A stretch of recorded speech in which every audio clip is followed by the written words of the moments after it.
नमस्कार दोस्तों, स्वागत है आपका हमारे इस द हिंदू और दैनिक जागरण के न्यूज़ एनालिसिस में। ठीक है, तो ये हमारा एक रिवीजन वीडियो है, यानी आज सुबह जो हमने न्यूज़पेपर पढ़ा है उसका ये रिवीजन है। ठीक है, तो चलिए शुरू करते हैं। आज 4 सितंबर का ये वीडियो है, तो चलिए शुरू करते हैं। पहली जो हमारी न्यूज़ है ये हमारी दैनिक जागरण से संबंधित न्यूज़ है, जिसमें अंदर क्या है भी जो आने वाले हफ्ते में जो बांग्लादेश की प्रधानमंत्री है शेख हसीना जी, वह भारत आने वाली है। और उसमें कहा गया है, उन्होंने कहा भी जो अभी जो पश्चिम बंगाल यानी सॉरी जो बांग्लादेश के अंदर जो महंगाई का हालात है उसमें कहा जा रहा है अभी कहीं ना कहीं अब ये हालात है वह श्रीलंका जैसे हो सकते हैं। जबकि जो शेख हसीना जी है उन्होंने कहा भी ऐसी कोई बात नहीं है, अब हमारे हालात ऐसे नहीं होंगे।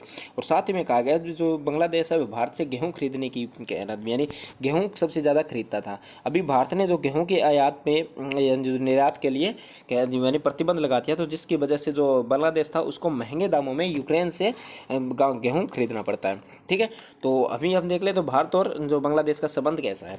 क्या कहता है कि भारत दिसंबर 2021 में बांग्लादेश के स्वतंत्र होने के तुरंत बाद के पश्चात उसके मान्यता देने और राजनीतिक संबंध स्थापित करने वाला प्रथम देश था। यानी बांग्लादेश के साथ राजनीतिक संबंध स्थापित करने वाला भारत पहला देश था। ठीक है, अब अगर व्यापारिक संबंध की बात करें हम, तो बांग्लादेश दक्षिण एशिया में भारत का सबसे बड़ा व्यापारिक भागीदार है, जिसमें हम लगभग 9.5 बिलियन डॉलर के आसपास का इसके साथ हम व्यापार करते हैं। ठीक है, और व्यापार के असंतुलन के निरार्थ में भारत ने बांग्लादेश के कई उत्पादक शुल्क मुफ्त घोषित किया है। यानी कहीं ना कहीं जो बांग्लादेश भारत से ज़्यादा चीज़ें खरीदता है, इससे भारत ने उसके जो काफ़ी जो उत्पादक है वह मुफ्त यानी शुल्क उन पे उत्पादों पर शुल्क नहीं लगाया जाता है। ठीक है, भारत आधुनिक सुविधा के साथ साथ लगभग 10 एकीकृत चेक पोस्ट भी विकसित कर रहा है। ठीक है, बांग्लादेश के अंदर। और सैन्य सहयोग की बात करें हम, तो सशस्त्र बल वे नियमित रूप से यहाँ पर संप्रति और मिलन जो 2 संयुक्त सैन्य अभ्यास हमारे किए जाते हैं बांग्लादेश के साथ। और भारत ने बांग्लादेश ने भारत को रक्षा उत्पादन को आयात करने के लिए हमने $500 मिलियन के लिए लाइन ऑफ क्रेडिट प्रदान किया है। ठीक है, अगली जो न्यूज़ है वह भी हमारी दैनिक जागरण से है। वह किसी था भी जो लोकपाल की नियुक्ति के मामले में 8 सप्ताह के निर्णय को केंद्र सरकार ने कहा है। किसने कहा है? केट ने कहा है, यानी केंद्रीय प्रशासनिक न्यायाधिकरण ने। ठीक है, तो देखते हैं क्वेश्चन क्या है हमारा। वैसे ये न्यूज़ खासी इंपॉर्टेंट नहीं थी, मगर इसके अंदर जो हमारा जो केंद्रीय प्रशासनिक न्यायाधिकरण है, जिसको हम बोलते हैं कैट बोलते हैं, जिसको बोलते हैं द सेंट्रल एडमिनिस्ट्रेशन ट्रिब्यूनल। ठीक है, तो कहते हैं क्या है भी ये, इसको संसद ने 1985 में एक प्रशासनिक न्यायाधिकरण अधिनियम के तहत गठन किया गया था। तो अधिनियम के तहत हुआ है, तो हम ये कह सकते हैं ये कौन सी निकाय, एक हमारी सांविधिक निकाय है। ठीक है, अगला कहता है राज्य प्रशासनिक न्यायाधिकरण की स्थापना के लिए केंद्र सरकार को अधिकृत करता है। ठीक है, तो केंद्र प्रशासनिक न्यायाधिकरण के मुख्य यानी जो पीठ है वह कहाँ पे है? दिल्ली में है। और इसके अतिरिक्त इसकी जो कुछ पीठें हैं, जो वर्तमान में इसमें 17 पीठें हैं और 30 इनके डिविजनल बेंच है। इसके जो कैट वह एक अध्यक्ष होता है और उपाध्यक्ष होते हैं, और उसमें अन्य सदस्य भी शामिल होते हैं, जिनकी नियुक्ति कौन करता है? राष्ट्रपति द्वारा की जाती है। ठीक है, और अपना जो त्याग पत्र है वह भी किसको? ये राष्ट्रपति को देते हैं। अगर इनकी आयु सीमा की अगर हम बात करें, तो जो है इनकी अवधि होती है वह 5 वर्ष और 65 वर्ष के आसपास है, अध्यक्ष और उपाध्यक्ष दोनों की। यानी ये तो 5 वर्ष या 65 वर्ष, यानी जो पहले हो। ठीक है, अगर इसका मतलब है अभी अगर मानो जो कैट के अध्यक्ष की नियुक्ति 55 वर्ष की वर्ष में हो गई है। ठीक है, तो 5 वर्ष यानी 60 वर्ष की उम्र में आयु में उनका रिटायरमेंट हो जाएंगे। ठीक है, यानी पद से सेवानिवृत्त हो जाएंगे। और अगर आयु उनकी 62 वर्ष में अगर वह अध्यक्ष या उपाध्यक्ष बने हैं, तो वह लगभग 65 वर्ष की आयु पूर्ण होते ही वह यानी अपने अध्यक्ष के या उपाध्यक्ष से सेवानिवृत्त हो जाएंगे, यानी 3 वर्ष ही का अपना कार्य करेंगे। ठीक है, ये दे रखा है। बाकी हमने इनका इस्तीफा देख लिया, ये किनको देते हैं? राष्ट्रपति को देते हैं। ठीक है, अगली जो न्यूज़ थी वह हमारी दैनिक जागरण से थी, जिसमें हिंद प्रशांत क्षेत्र में चीन के विकल्प को भारत का, यानी इसमें कह रहा है जो भारत है व्यापार में भी जो कहीं ना कहीं चीन का जो अब लोग क्या करें अभी चीन के प्रति लोगों का जो विश्वास है वह दिनों दिन कम होता जा रहा है। इस क्षेत्र में जो भारत है कहीं ना कहीं हिंद महासागर में उसके विकल्प के रूप में पेश हो सकता है। इसके अंदर बात की गई जैसे इंडो पैसिफिक इंडो फ्रेमवर्क की बात की गई है। ठीक है, जिसकी मंत्रिपरिषद बैठक होने वाली है। ठीक है, एक सप्लाई चेन है जिसमें लगभग जीडीपी का ये इसमें जो भी देश शामिल है अपनी विश्व की पूरी जीडीपी है उसका लगभग 40% हिस्सा इसके अंदर शामिल है। ठीक है, और इसमें जो कुछ ऐसी उद्देश्य जो हमारी जो ये दे रखा है जो इंडो पैसिफिक इंडो फ्रेमवर्क है, इसमें चीन को शामिल नहीं किया गया, इसलिए क्योंकि इसी को काउंटर करने के बुलाया गया, तो इसमें चीन को शामिल नहीं किया है। और वैश्विक व्यापार के आयात एवं निर्यात दोनों रूप में चीन की हिस्सेदारी लगभग कितनी है, 12% से अधिक है।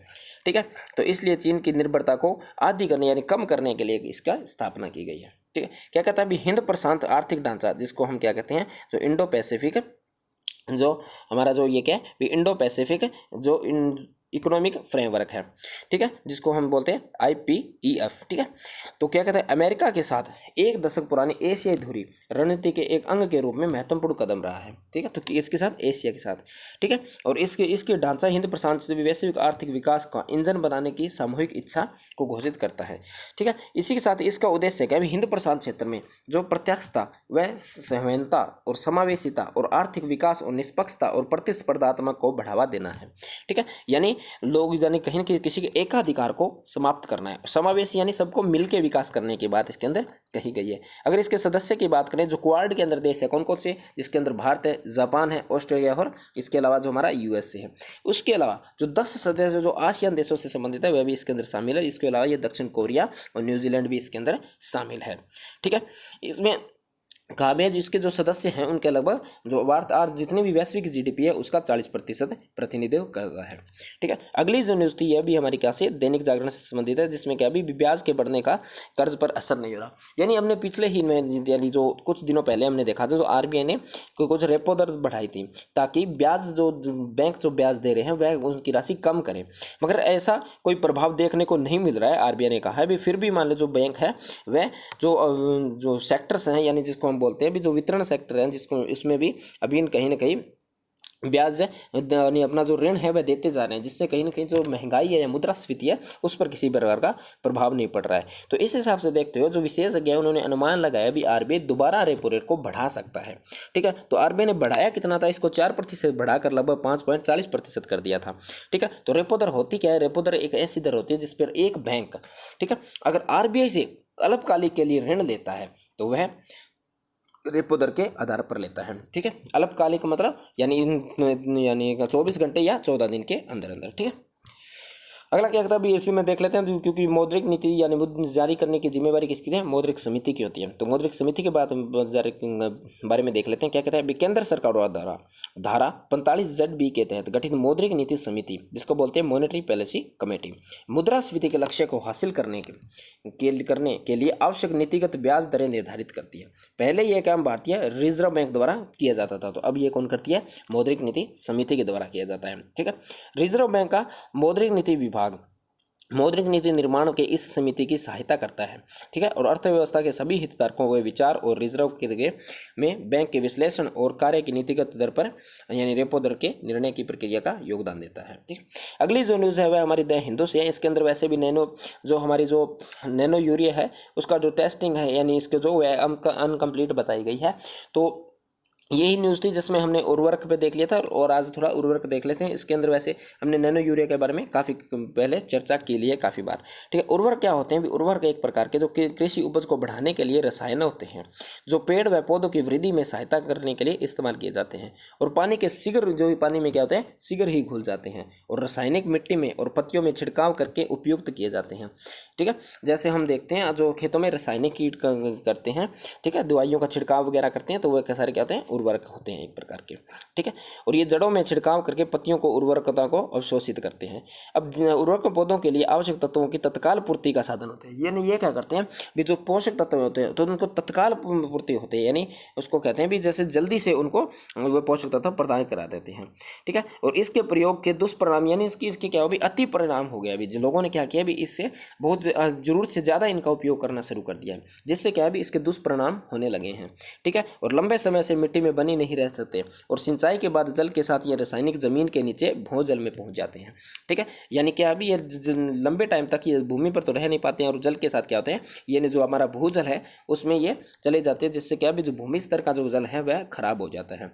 ठीक है, और जिससे यही बात क्या भी घातक साबित होता है। इसलिए उर्वरक के विकल्प के रूप में जैविक खाद का प्रयोग तेजी से लोकप्रिय हो रहा है। यानी आज हम कह रहे हैं भी जो जैविक कृषि है उसको बढ़ावा देने की बात कही जा रही है। ठीक है, अगली जो न्यूज़ थी वह भी हमारी ये हिंदू से अंदर थी। वैसे इसके अंदर कोई खास न्यूज़ नहीं है, मगर इसके अंदर जो हमारी जो नालसा है वह इंपॉर्टेंट हो जाते हैं। तो क्या कहते हैं अभी, राष्ट्रीय विधिक सेवा प्राधिकरण जो नालसा है, भारतीय संविधान के अनुच्छेद 39 में सभी के लिए न्याय सुनिश्चित करने की बात कही गई है। ठीक है, गरीबों तथा समाज के कमजोर वर्गों के लिए राज्य द्वारा निःशुल्क विधिक सहायता की व्यवस्था करने को भी कहा गया है। यानी जो राष्ट्रीय विधिक सेवा प्राधिकरण है, यह क्या करती है, जो राज्य के जितने भी लोग हैं उनको निःशुल्क में सेवाएं प्रदान करती है, यानी कानूनी सेवाएं निःशुल्क में प्रदान करवाती है। ठीक है, तो इसके अंदर ये क्वेश्चन यूपीएससी के अंदर आया था 2020 के अंदर, जिसके अंदर कहा गया था कि किस किस को ये सेवाएं प्रदान कराती है, ये किन किन को कराती है। एक तो ऐसे लोग जिनकी आय 1 लाख रुपये से कम है, उसके अलावा ये महिलाओं को, बच्चों को, या फिर ऐसे लोगों, श्रमिकों को जो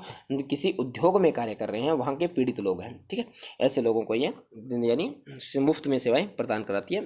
ठीक है, तो इसके जो इस मद्देनजर 1987 में पारित विधेयक सेवा प्राधिकरण अधिनियम के तहत राष्ट्रीय विधिक प्राधिकरण का गठन किया गया था। तो हम इस हिसाब से कह सकते हैं, तो ये कौन सी संस्था होगी, हमारी संवैधानिक संस्था हो गई है।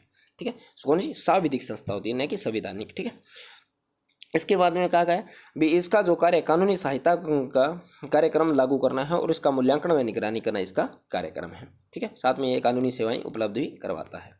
ठीक है, अगली जो न्यूज़ थी हमारी, ये हमारी कल भी न्यूज़ आई थी, जो दक्षिण यानी जो हमारी दक्षिण जो क्षेत्रीय परिषद थी उसके बारे में एक न्यूज़ थी, जिसके अंदर जिसकी अध्यक्षता गृह मंत्री जी ने की थी। इसमें उन्होंने कहा था भी जो इनको अपने जो जल बंटवारे हैं वह यानी कौशलता के जो कावेरी जल बंटवारा है, जिसपे काफ़ी जो हमारे दक्षिण राज्य हैं उनके बीच में विवाद चलता रहता है, तो उसको सुलझाने के लिए उन्होंने कहा भी ये जो हमारे जो बंटवारे हैं वह आपसी सहमति से सुलझाए जाएँ। ठीक है, तो इसमें क्या है, वो क्षेत्रीय निकाय, हमारी जो क्षेत्रीय परिषद होती है, जो क्षेत्रीय परिषद होते हैं वे संवैधानिक निकाय होती है। कौन सी, संविधिक निकाय। कौन सी निकाय है, संविधिक, न कि संवैधानिक। ठीक है, संवैधानिक तो कौन सी होती है, जिसका उल्लेख हमारे संविधान में किया गया हो, और संविधिक कौन सी हो, जिसका निर्माण किसी अधिनियम के द्वारा किया गया हो। ठीक है, इसका गठन हमने अधिनियम बनाकर किया गया था, कौन सा, राज्य पुनर्गठन अधिनियम 1956 के तहत। ठीक है, इस कानून ने देश को राज्य क्षेत्र में विभाजित किया था। कौन से, उत्तर में, मध्य में, पश्चिम में और दक्षिण के अंदर। ठीक है, तथा और प्रत्येक क्षेत्र के लिए एक क्षेत्रीय यानी क्षेत्रीय परिषद का गठन किया गया था। जब ऐसे क्षेत्र बनाए जाते हैं तो कई चीज़ों का ध्यान में रखा जाता है। किस किन चीज़ों का, विदेश का प्राकृतिक विभाजन देखा जाता है। ठीक है, यानी उनका जो प्राकृतिक रूप से उनका स्वरूप है वह यानी एक जैसा हो, और नदी तंत्र देखा जाता है, संचार के साधन देखे जाते हैं, सांस्कृतिक और भाषाई संबंध देखे जाते हैं, आर्थिक विकास की आवश्यकता और सुरक्षा कानून की व्यवस्था भी इसमें देखी जाती है। ठीक है, और जो प्रत्येक क्षेत्रीय परिषद के निम्नलिखित सदस्य होते हैं, कौन कौन सदस्य होते हैं, केंद्रीय गृह मंत्री जो इनकी अध्यक्षता करते हैं। ठीक है, इसी के साथ में इसे सभी राज्यों के मुख्यमंत्री होते हैं, और इस क्षेत्र में प्रत्येक राज्य के 2 भी अन्य मंत्री भी होते हैं, और क्षेत्र में स्थित केंद्र शासित प्रदेश के प्रशासक होते हैं। इसके अतिरिक्त इसमें जो आमंत्रित किए जाते हैं उनको भी यानी इसके अंदर बुलाया जाता है, मगर उनको मताधिकार देने का अधिकार नहीं होता है। और जो उपाध्यक्ष होते हैं इसके, जो राज्य के क्रमानुसार यानी एक के बाद एक ऐसे उपाध्यक्ष चुने जाते हैं। ठीक है, अगली जो न्यूज़ थी वह हमारी किस थी, दैनिक जागरण से न्यूज़ थी, जिसके अंदर क्या भी इसरो का जो अंतरिक्ष मिशन है एक, ठीक है, एक नई तकनीक का विकास किया जिसका नाम है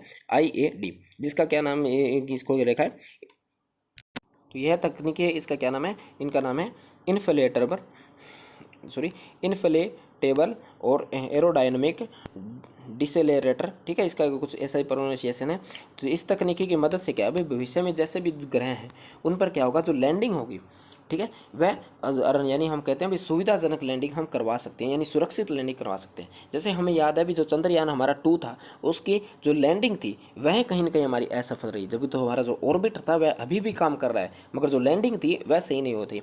जो अभी हाल ही में जो इसरो द्वारा ये तकनीक बनाई गई है, ये कहीं ना कहीं क्या होगा भी जो लैंडिंग है उसको और सुरक्षित करेगी, जिससे क्या होगा भी आने वाले भविष्य के अंदर चंद्रयान ऐसे कोई यान होंगे जहाँ पर हम उसकी सतह पर अगर कोई रोवर हो या कोई लैंडर हो उतारना हो, तो उसका उतारने में बहुत ज़्यादा हमें सुरक्षा में यानी सुरक्षित उसको उतार पाएंगे, और हम हमारे मिशन को यानी ज़्यादा से ज़्यादा सफल बना पाएंगे। ठीक है, तो यही एक न्यूज़ थी। इसके बारे में जैसे आगे न्यूज़ आएगी तो और ज़्यादा डिटेल से आएंगे, तो उसमें हम पढ़ लेंगे। अभी इसकी भी यही न्यूज़ है।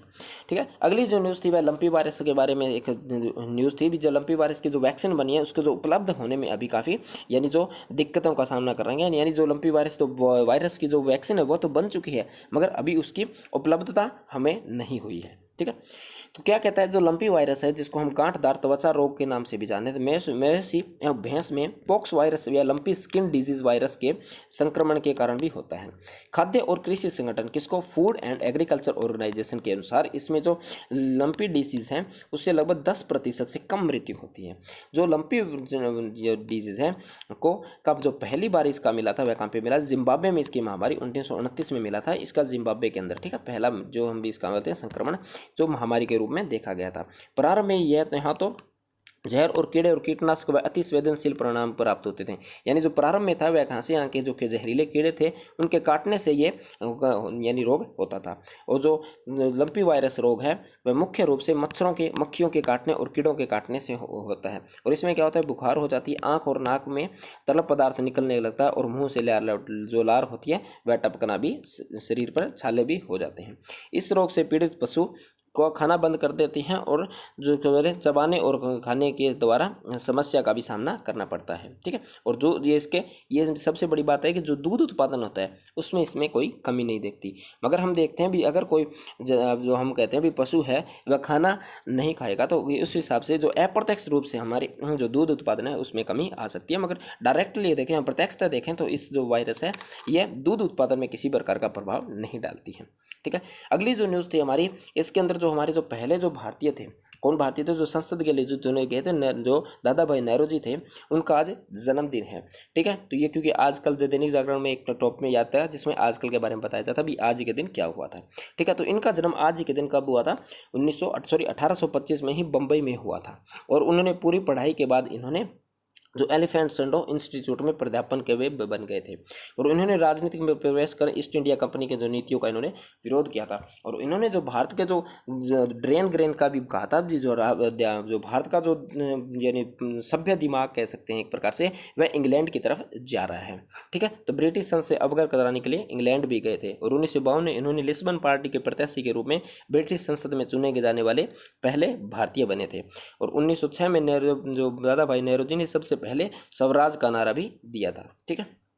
तो आज की वीडियो में इतना ही। अगर आपके लिए वीडियो हेल्पफुल होती है तो आप वीडियो को शेयर कर सकते हैं, और अगर आप चैनल पर नए हैं तो चैनल को सब्सक्राइब भी कर सकते हैं, ठीक है। और साथ में आप वीडियो को लाइक भी कर दीजिए। तो ठीक है, चलिए मिलते हैं नेक्स्ट वीडियो में।